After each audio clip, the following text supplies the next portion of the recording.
এই পিশাচগুলোর অত্যাচারের মাইর খেয়ে তারা যখন বললো যে কি আন্দোলন প্রত্যাহার করলাম, বলে নাই? বলেছে কিনা বলেন? সাংবাদিক ভাইরা সাক্ষী আছেন, বলে নাই আন্দোলন প্রত্যাহার করলাম। কিন্তু একটা মানুষ যিনি দিল্লির গারদে ফুটবলের মতো যাকে লাঠি দিয়ে অত্যাচার করা হয়েছে, নির্যাতন করা হয়েছে, যাকে মেরে ফেলার হুমকি দিয়েছে যে তুই আর যদি কথা বলিস তোকে মেরে ফেলা হবে, তিনি প্রিজন ভ্যান থেকে বলেছে 90% পতন হয়ে গিয়েছে, আর 10% ধাক্কা দিতে হবে। নূরের কথা রাখছি, 10% ধাক্কা দিছি, 10% ধাক্কা দিছি, নূরের কথা রাখছি, নূরের কথা রাখছি, 10% ধাক্কা দিছি, নূর ভয় নাই, রাজপথ ছাড়ি নাই, রাজপথ ছাড়ি নাই। আমরা এই কথাগুলো বলি নাই ভাই, এখনো এই কথাগুলো বলতেছি যে আমাদেরকে উপদেষ্টা বানান, আমাদেরকে 20টা 30টা আসন দেন, এই দেন, মন্ত্রিত্ব দেন, এই জন্য বলতেছি না ভাই।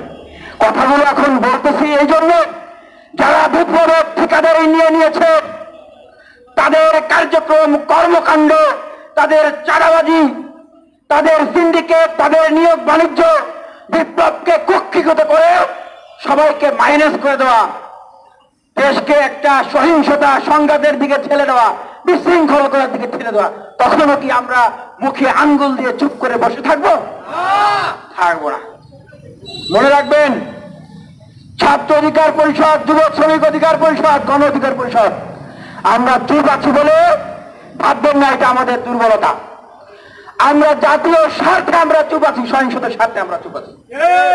দেখেন, অনেকেই বলে বা বিভিন্ন সময় সমালোচনা করে যে আমরা অমুকের বন্ধু, তমুকের শত্রু, অমুকের বন্ধু, অমুকের শত্রু, কিন্তু ক্ষণে ক্ষণে আমাদের বন্ধু শত্রু এগুলো নাকি পরিবর্তন হয়। দেখেন ভাই, গণ অধিকার পরিষদ কারোরই শত্রু না।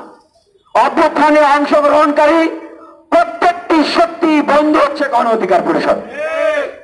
কিন্তু আওয়ামী লীগের সময় যেরকম আওয়ামী লীগের চাঁদাবাজি, ছিনতাই, রাজধানী, তাদের দুঃশাসন, ফ্যাসিবাদের বিরুদ্ধে আমরা লড়াই করেছি, আমাদের রাজনীতির হাতে করেই হয়েছিল ফ্যাসিবাদকে উৎখাত করার জন্য, নতুন একটি বাংলাদেশ তৈরি করার জন্য।